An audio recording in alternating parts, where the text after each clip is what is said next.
Christ is risen, Father. Bless, Father. Indeed, he is risen. The Lord bless. Thank you for having me. It's good to finally see you in person after communicating for many years. Thanks to find the time for the podcast today.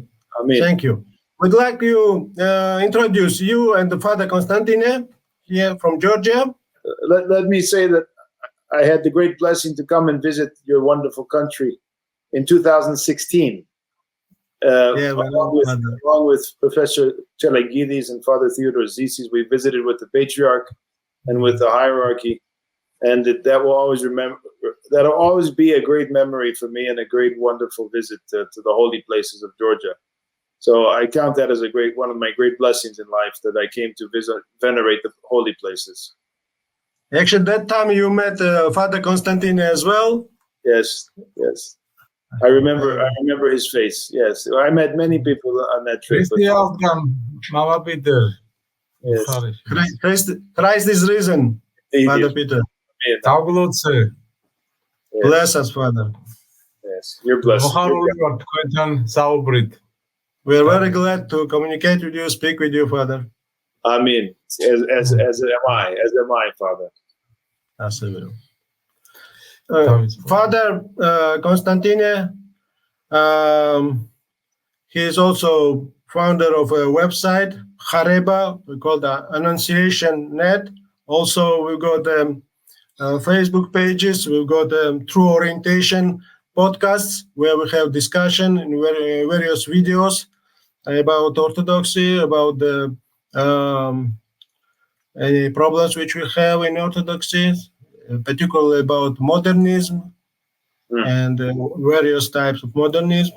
Mm-hmm. Father Constantine also a publisher for various books and also has courses in Orthodoxy, various courses. So, bless Father. We can actually start with our main topic today, Father. This is a perennialism. As we already discussed, perennialism is not easy topic, but very important topic, because this is actually might be the last temptation, as you said in your articles. All Elder Athanasius says about that. Actually, for globalists, it may be last answer how to deal with the various religions. And that's why this is very important for us, for all Orthodox Christians, first of all, to know about that. Yes. Father Constantine probably start with the first questions. Okay. Mama Peter. Bless, Father Peter. წლების წინ მქონდა ბედნიერება, რომ შევხვედრილი ყავით თქვენთან საქართველოში ბერძენ მამებთან ერთად. Yes, we were very happy when we met you together with Greek fathers here in Georgia in 2016. თუმცა გაცილებით მეტის გაგება გვსურდა. However, we wanted to know a bit more and communicate more with you regarding theological studies you have. And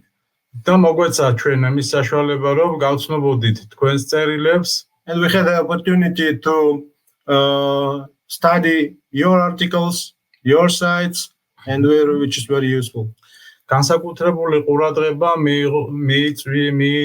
მიიღო ჩვენგან აი ამ ტერმინმა სწავლებამ, რომელსაც თქვენ perennialism უწოდეთ. Perennialism was one of the biggest interests for us, this topic, and when we read this topic, it was very interested to understand and discuss about this subject.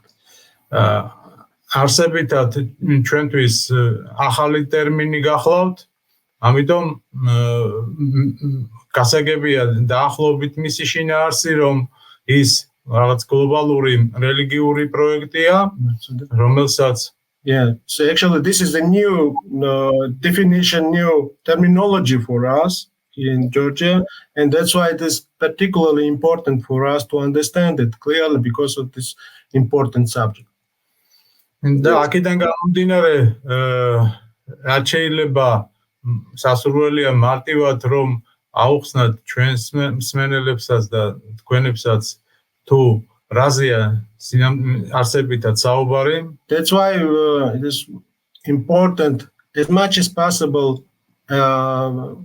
make this speech understandable for our subscribers much easiest way we can. Yes. Okay.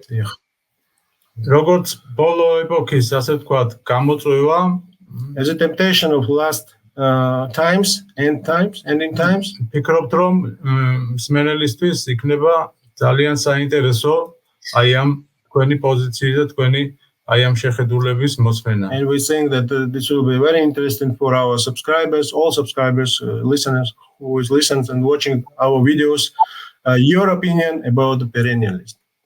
Okay. Yes, Father. How would you like to just to define it first of all? Should we just define what it is? Is that what we should? Yes. Okay. Well, yes. To understand it, I think it's important to put it in its historical context. And it came out of essentially the end of a long process of dissolution of Christian truth in the West. Are you going to translate line by line or all together at the end? No, Father. No, we can continue in English now. Okay. Later we will translate, so okay. No problem. So, because it takes long. Yeah. So after 800 years and more of a incessant pendulum swing from one extreme to another without any Catholicity, without any wholeness in Western theology, one reaction to another, Western man became disillusioned with Christianity, with Christ as they understood him, because they lost sight of who he was in many ways. They turned away from him, looking to the East for answers in the end of the 19th century. That's when this philosophy was born. It purports to be representing an ancient tradition coming down from ancient times, but it really is a byproduct, a fruit of the modern age. And the people who largely popularized it in the West were former Christians or people from Christian cultures who had turned to Sufi Islam, to Hinduism, and to Buddhism and others. So you have the birth of this idea. What is the idea of perennialism? It is the idea that there is a transcendental unity of the religions, that at the essence, at the core, at the spiritual heart of every major religion, there is the same God and the same ultimate experience of God, and that the difference is on an external plane, on an exoteric plane, do not cancel out this unity. In fact, for those who are initiated, for those who are able to see, they can see this unity. And this is why certain sages, certain gurus, certain brilliant academics like René Guénon or Fritjof Schuon and others who followed them, who had become essentially scholars of religious tradition. There are many more names since then, like Titus Burckhardt or Martin Lings or Houston Smith and others. And they promoted this idea that, first of all, we have to go back to tradition. And so they were reacting against the modern world. They were rejecting the modern world. And they saw the modern world largely as a fruit of the Western world, as the fruit of Protestantism. And so they rejected Protestantism as illegitimate. They had some openness to Catholicism and much more openness to Orthodoxy, but never as the holy tradition of the saints, which initiates you into the experience of God, but as one tradition of many, as one tradition of many. There is a scholar who was very prolific in Western Orthodoxy in the last 50 years, who actually wrote many wonderful things, but ultimately he came to Orthodoxy through perennialism, and he never really left perennialism. And he wrote a book, Christianity, Lineaments of a Sacred Tradition, not the sacred tradition. Yes. So it's the idea that Christianity is true, but it's not exclusively true. It is an expression of a common Christian experience, and even some would go to say that the Logos, the Word of God, who had appeared to the prophets and who became incarnate, he is the same who is speaking throughout the religions. That indeed one has to be saved through the Logos, but not through the incarnation. So they make a distinction between the Logos as if he can be separated from his incarnate Logos. And of course, the answer from an Orthodox perspective, I think, is that the Logos sarx egeneto, took on flesh and never left the flesh and ascended into heaven with the flesh, and will come again to judge the living and dead with the same flesh. And so therefore, it's impossible to separate the incarnate Logos from the pre-incarnate Logos. And just a quick one example of the rejection from the Christian Orthodox perspective of this idea. But it has become extremely influential behind the scenes among many scholars of religion. And you can see it manifest in many things today. For instance, the program that the Pope and the Muslim Imam have participated in Dubai. They have set up a Christian church, a Jewish synagogue, and a Muslim mosque. Three of them together. He visited there, the Pope, a few years ago, and he said that God willed the manifestation of many religions. The Pope signed a document, which of course is impossible to accept from an Orthodox Christian perspective. Also, you see this same spirit and idea manifest, I believe, in the meetings in Assisi that have been going on for many years, where the Pope invites different religious leaders to Assisi. And the symbolism there is very, in my opinion, very perennialistic. It reminds one of the theory of perennialism. If you remember, and we've had videos of this online, they take a candle or a oil lamp, and each religious leader takes it and brings it and puts it in together in it like a tree, and they put it all together. That very much symbolizes the idea that each religion has the light, and ultimately there's a unity in this light. Okay, this is the perennial philosophy, and it's going to be, I think, more and more pushed as a solution for our divisions. It will be pushed as the basis for our unity in the world. And I believe personally that the Antichrist will take this philosophy and make very much great use of it to bring about a unity of all mankind, a unity of religions. But it will be, of course, a false unity. It will be, of course, a distortion and the rejection, ultimately, of our Lord, who said, "No one ascends to the Father except through me." The Lord said, "No one can become commune with God except through me." And there are many passages along the same line. So it's very much the fruit of ecumenism that wants to see all the Christian churches as one, even though there is no essential unity in the Eucharist or anything in the truth. And It is, so it's the fruit of ecumenism, but I believe it's also the end of ecumenism.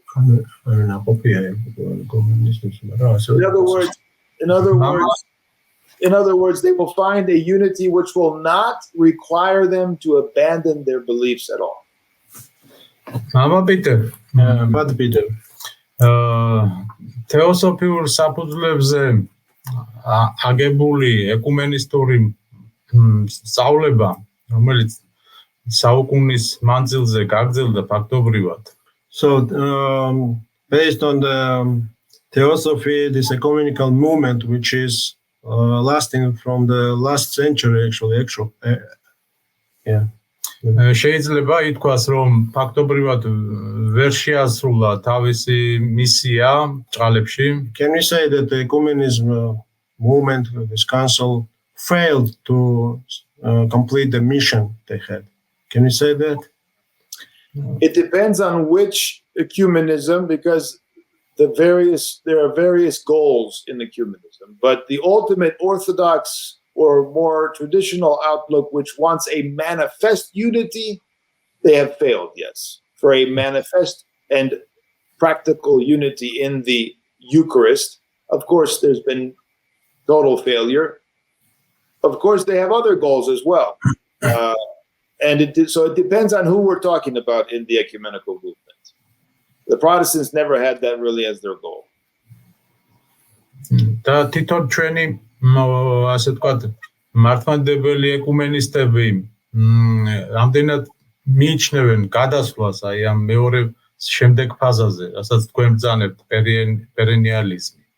How do you think Orthodox ecumenists, which are now taking part in this ecumenical movement, do they think that they can be actually involved in the new phase, which you call and we call perennialism? Do they ready for that? And the biggest question probably here is, what is the logic here for Orthodox Christians to follow this perennialism? Well, I think there are some who are already involved and have been for a long time. Unfortunately, you hear aspects of perennialism coming from the lips of Orthodox bishops today.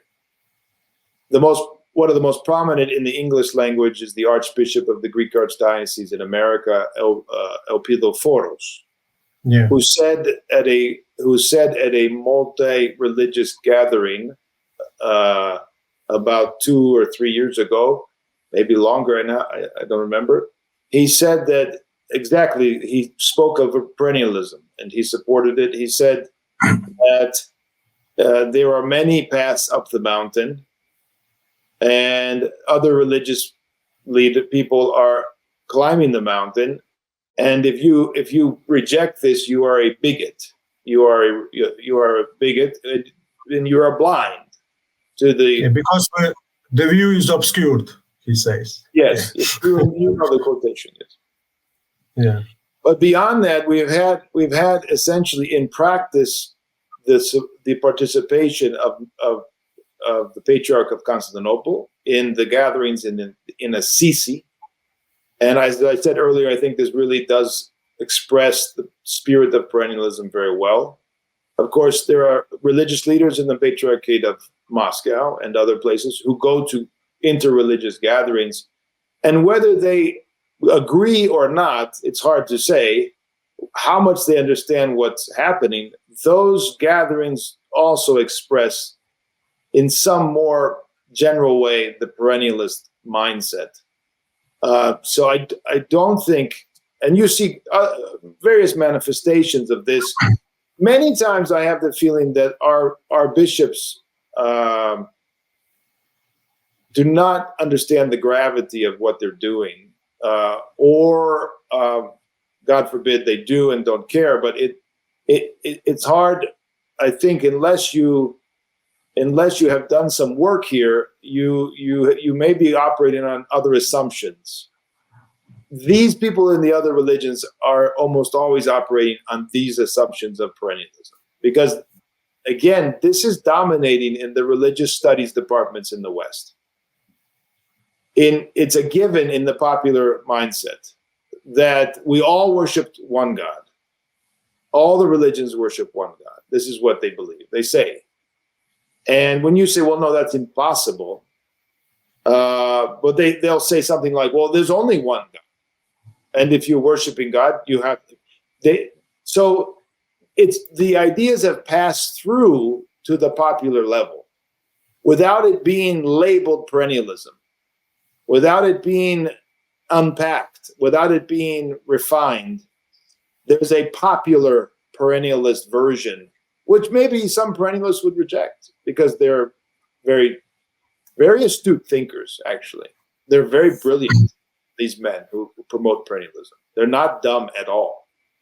But, of course, that kind of intellectual power is very easily demonic. It does not mean that you have spiritual vision because you are intellectually powerful. Yes, Father. Actually, when I read first this extraction about these mountains, there are several paths to the mountains. What came to my mind is I make some imagination of Everest, for example. And when I see the photos, when people are walking there, although there might be several paths, but they choose the one and safest path to survive. If you use religion terminology, yes, the surveillance from the spiritual point of view, there is only one way, even there, if we make it correct correct characterization of this. Yes. That's why this is wrong. Even this example is wrong, which they provided about the mountains. But Father, we want to ask you another question regarding. If I could just answer that before you ask the next question. The Lord says, "I am the way."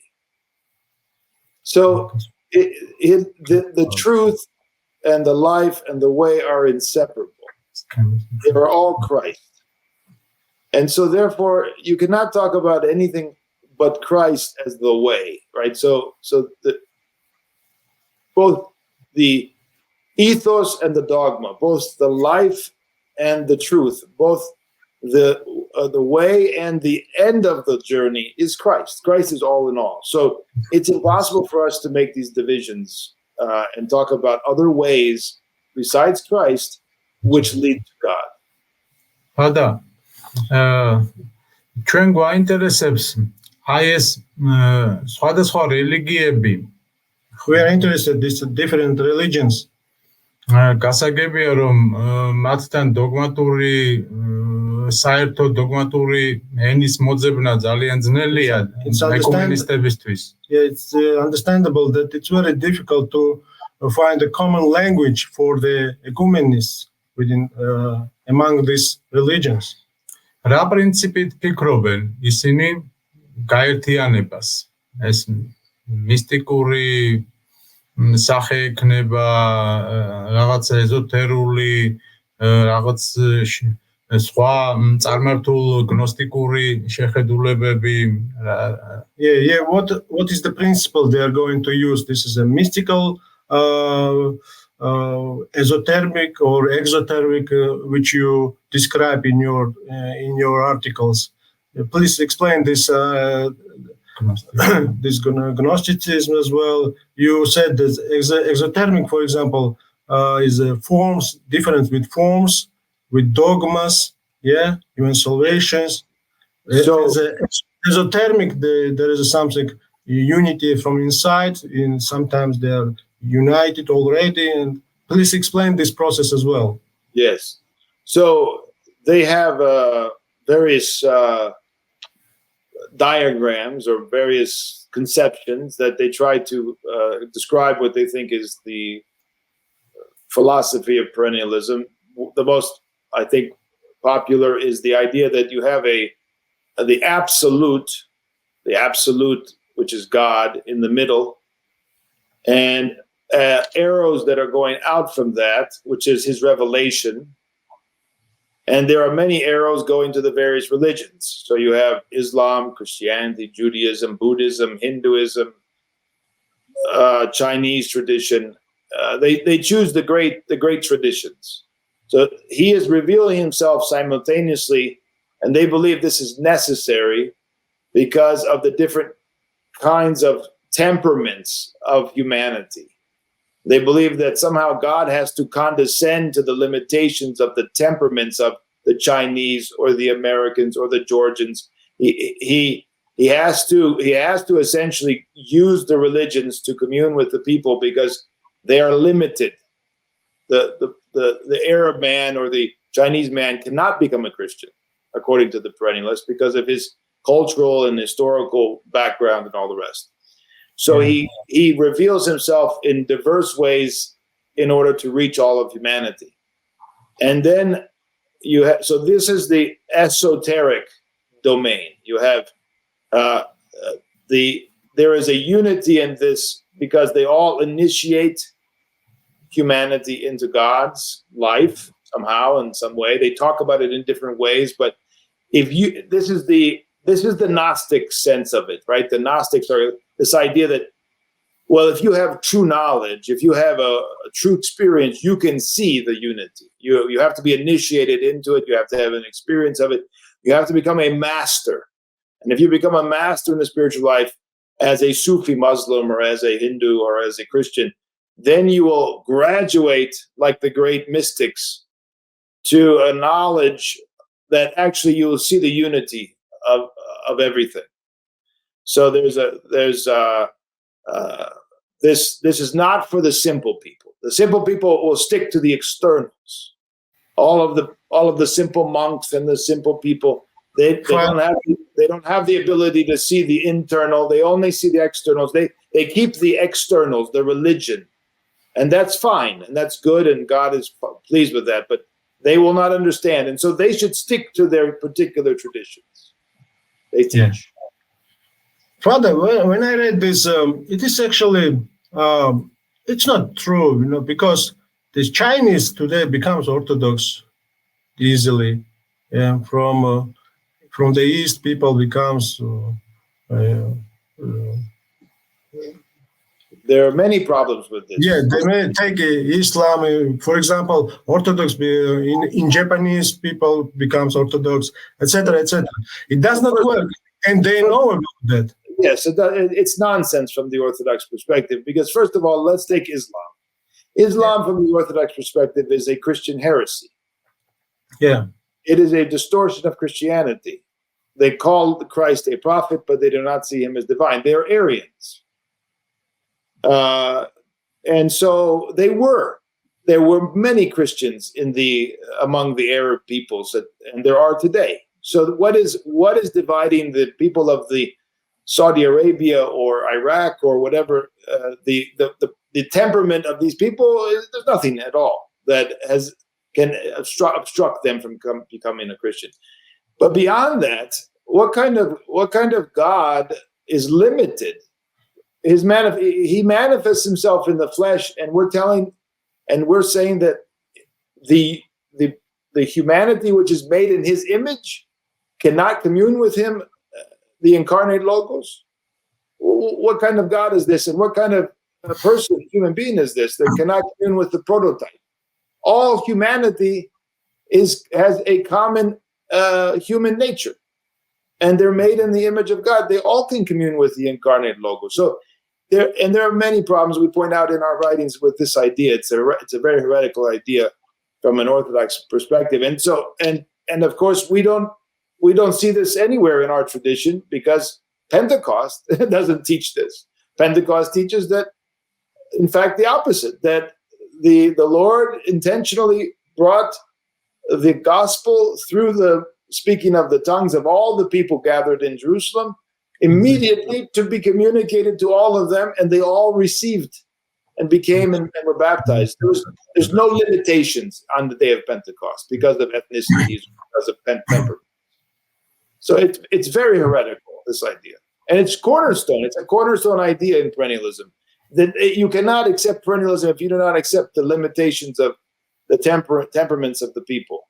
And this is brought to another question, Father. Well, Mama Peter, ესე იგი თქვათ ჩვენი მხრიდან ვინც არიან მაგ პერიანილიზმის მომხრენი. Let's say the Orthodox, whoever is belongs to perennialism at the moment, takes this idea.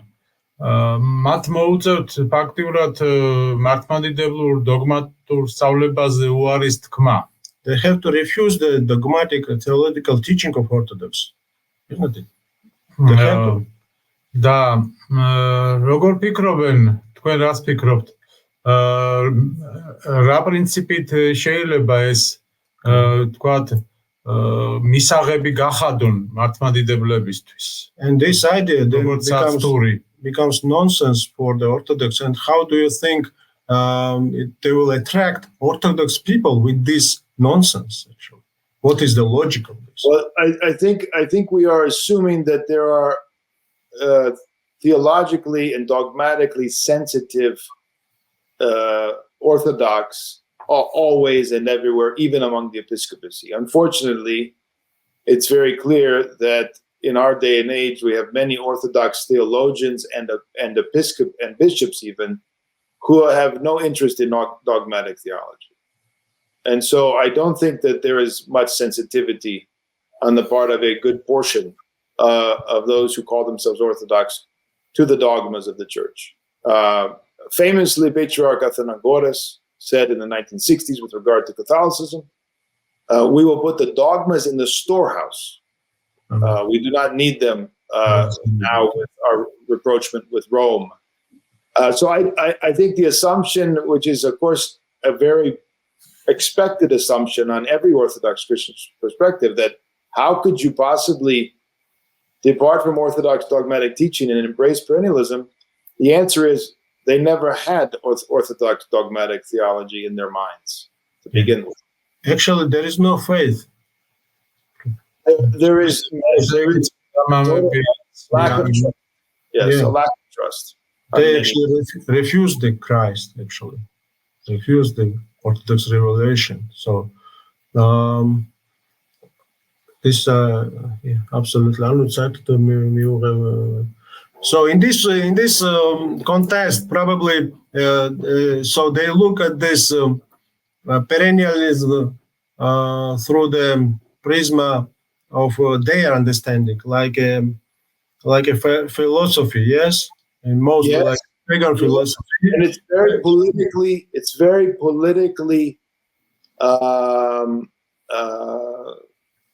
What's the word I'm looking for? It's expedient. It's expedient politically. In other words, it serves the day. It serves the purposes. It serves globalism. It serves world peace, supposedly. It serves the needs of contemporary man. And you know, they are. Look, and the other thing that's really important is ultimately for the Western man, the reason why he can be open to this is because he does not have an Orthodox soteriology at the base. So salvation for most people, including many Orthodox, is to be a good person. And a good person is someone who does nice, good things in a very human plane. Good citizen, has certain social virtues, does his duty as a religious person. And so if that's what salvation is, well, I met many good Muslims who are doing that. I've met many good Hindus. The Buddhist monks are far more peaceful and congenial, and they're very at one with nature, and so on and so forth. And so the minute if you don't have an Orthodox soteriology, all of these isms and all of these philosophies are really not a problem today. We can mix and match, and we can find harmony on a human level. And if you don't see if you don't understand the saint and how he has been not just a good ethical practice, but he has been transformed, transfigured, and deified, and that salvation is theosis, salvation is becoming God's by grace. Salvation is not anything less than the day of Pentecost in your life, in my life. That's what salvation is. Well, that doesn't happen now on the level of the human and on the level of the ethical. That's far beyond that.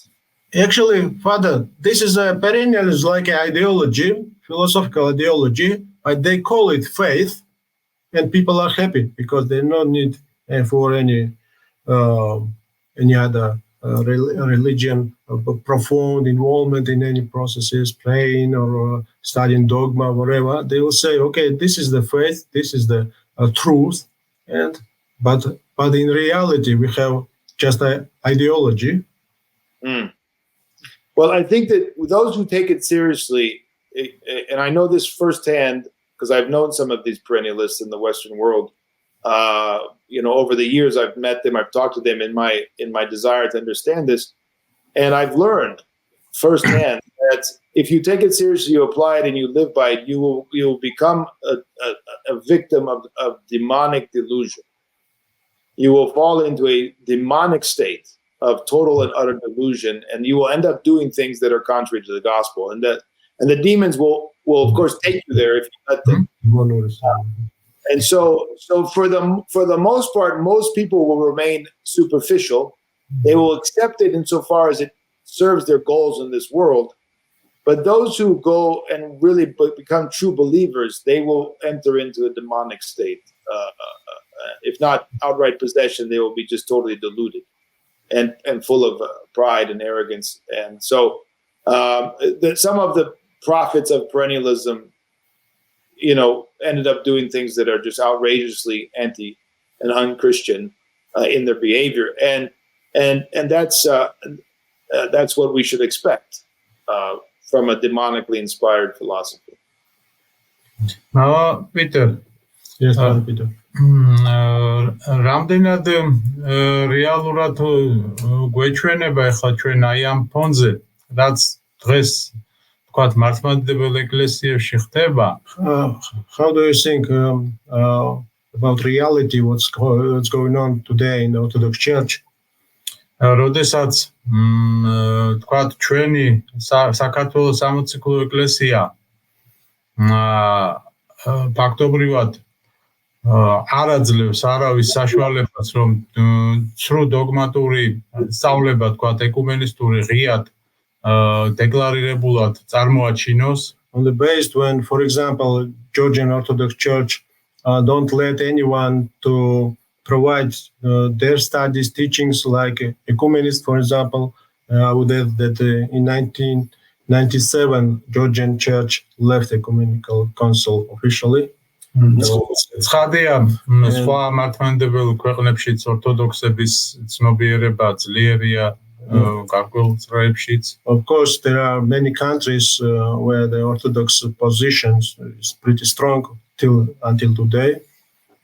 აი ამ საზოგადოებას, ორთოდოქსებს, როგორ უნდა მოერიონ, ასე ვთქვათ, რა პრინციპები უნდა შესთავაზონ, რომ აი ეს მართლმადიდებლური ასეთი დიდი თავისი შემართებით ცნობიერება როგორ უნდა შეაცვლებინონ თვითონ ეკლესიას, თვითონ ეკლესიურ პრინციპებს, როგორ ეს ცოტა ძნელად გასაგები არის, იმიტომ რომ შეიძლება ეკუმენისტი იყოს, თქვათ, კონფესიური ის აღიაროს, თქვათ, კათოლიციზმში, პროტესტანტიზმში რაღაც ურთიერთობა, მაგრამ აი სხვა რელიგიებთან ეს კიდე ფანტასტიკურად ჟღერს.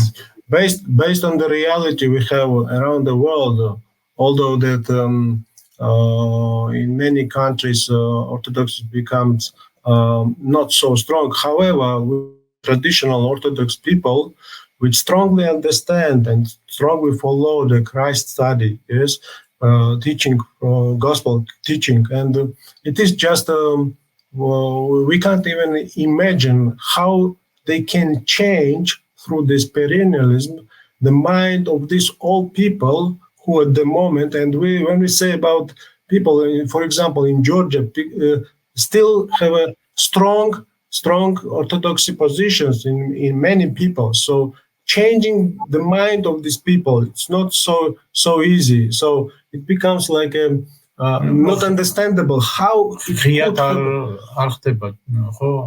So I think there's two answers to that. First of all, on one level, they don't have to.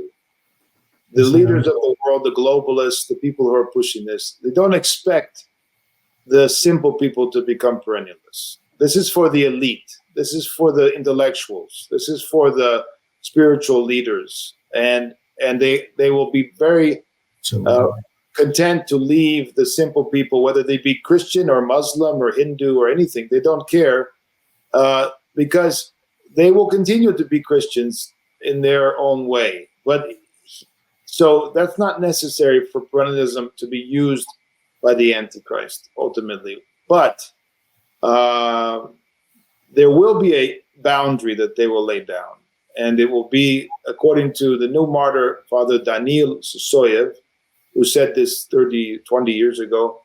He said that there will come a time in society when they will come and they will say, you must accept that the other religions have God, have a relationship to God. You don't have to deny Christ. We don't ask you to deny Christ, but accept that the others do not also have God. And those Christians who say, no, I cannot accept this, they will be seen as troublemakers, as creating division and discord in society, as fanatics, bigots, racists, and all the rest. There will be many Christians who will say, well, I don't know, maybe they do have a way to God. What do I care? I can accept that. Don't send me to prison. Don't persecute me. And this will be the dividing line between those who understand and have a relationship with Jesus Christ and those who are just religious, generally religious people. Okay, Father, let's finalize our conversation today. And if we say like a definition of perennialism, very short and understandable definition of this perennialism, and what will be your advice to Orthodox people how to deal with this perennialism? Well, I think perennialism is an attempt to essentially put aside the Lord and his incarnation. It's an attack. It's an attack on the manifestation in time and space of the presence of God in the flesh. Ultimately, all the heresies attack the Lord and his divine humanity. And this is the cornerstone. This is the key for salvation for us in the days ahead, that we will accept and confess that he is the God-man. He is the Theanthropos. And the church also is his body, and it is divine and human. This is the cornerstone. If you do not confess this and accept it and live by it, you will be lost in the days ahead. And this will be the great temptation that will come upon the whole world, that they will seek all of us. This has to happen before the Antichrist comes. The Antichrist has to put aside Christ as the Messiah, the one and the only who gives salvation and leads to God. And so this philosophy has to ultimately prevail on some level for the humanity and all the Christians to accept that Christ is not the exclusive way to the Father. That's what perennialism will try to achieve. And that's why it's the temptation talked about in the book of Revelation. It'll come upon the whole world, and it'll center on the person of Christ. That what we just talked about a minute ago, that will be the temptation for all. So we have to cling to that. And that is a certain crucifixion of our intellect. We have to crucify the rational intellect to be Christians. The modern man wants us to explain the supra-rational, that which is of God, by the rational. And it's impossible, and it's not meant to be. And if you try to do it, you will always fail. And that's what all the heretics have done throughout history. They take the rational intellect and they try to peer into God and into the things of heaven. And so that will be the demand of contemporary man. They will demand the Christians to have a rational explanation. Perennialism ultimately is a kind of super-rationalism. It's not a spiritually deep philosophy. It's a rational, on steroids, rational attempt to explain everything and to explain every nuance and every ambiguity. They want to have an answer for not so much God, but for the religious landscape and for the world. And so we have to resist that. And so it's perennially the same challenge, right? It's just this is a new form of the same age-old challenge. Who is Christ? Right?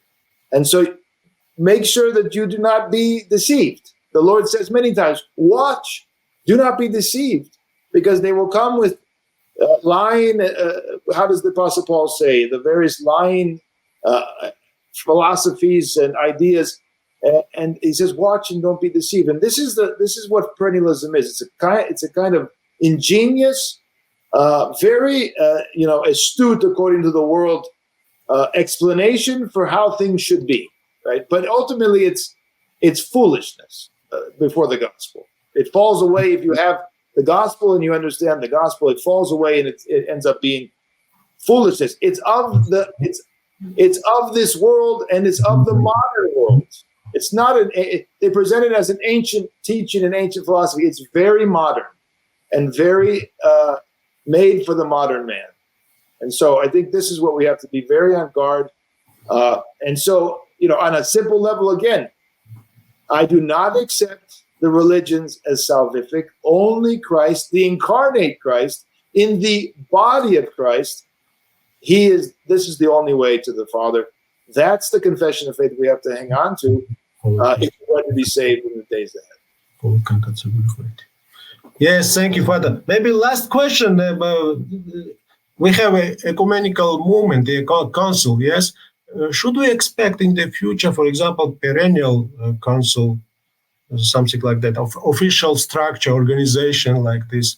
Or do you expect this kind of change? So I will tell you what I understand from the elders, like Elder Ephraim or St. Paisios or Metropolitan Neophytos and others.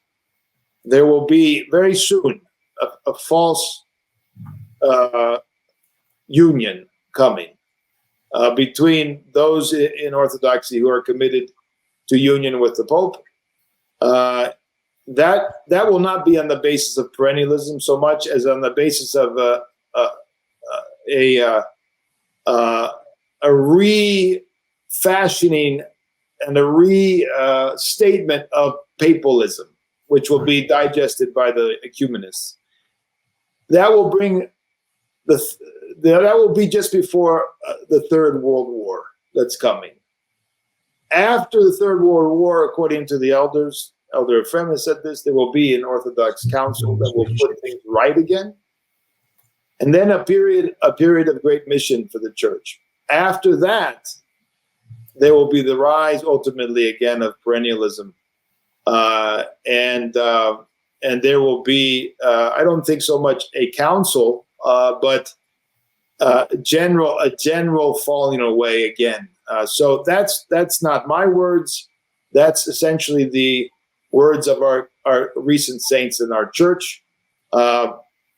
So I don't think it's an immediate. I don't think on the horizon in the next 5-10 years we're going to see the final Antichrist spirit with perennialism. It will continue to grow along with a robust mission to the world. That's what I think, based again on not on my thinking, but what I've heard from some of the recent elders and disciples of the saints. Mm-hmm. But it's still growing and spreading, and it will be the dominating philosophy of all the antichrists. This kind of unity of all religions. I don't think there will ever be a unity in an external way. There will never be an external unity. There will be this so-called internal esoteric unity, and everyone will accept it. Everyone will just accept it. That you will stay a Muslim and I will stay a Christian, but we are one, and we have the same God. That will continue to grow along with the gospel, and they will be forever at war. But eventually, that will be the philosophy of the Antichrist, he will impose it on humanity. დიდი მადლობა, მამა პიტერ. Thank you very much, Father Peter. საინტერესო საუბრისთვის. Very interesting conversation. Thank you so much. იმედი გვაქვს კიდე მომავალში გვექნება შესაძლებლობა თქვენთან საუბრის. We hope that in the future we will have opportunity to talk with you again about different topics. Let it be blessed. And my greetings to everyone there, and the fathers who you know, and everyone that we met when we came years ago. And maybe we'd be blessed again to come. My brother comes often to your country. He has a house, and he works in the south near toward Armenia. And he'll go again in August and September. So maybe we'll have a blessing to come again soon. We'll see. Yeah. By the way, when I listened to your conversation with your brother, you very warmly speak about Georgia. Thank you for that. And in your conversation, you are pretty frequently also remember about our contemporary saint, Saint Gabriel. Yes. Salos. Yes, you mentioned it frequently. And generally about Georgian Orthodox tradition, you mentioned pretty frequently in your podcast. And thank you very much for that as well. Of course. We love Georgia. My brother loves it immensely. It's his adopted home. He loves it. And he opened up a Georgian restaurant here in America. Okay, that's good. That's good. All right. Thank you so much. You're welcome, Father, in Georgia, and hope we will see you again. Thank you very much again. And bless us, Father. Thank you. The Lord bless. Christ is risen. Indeed risen.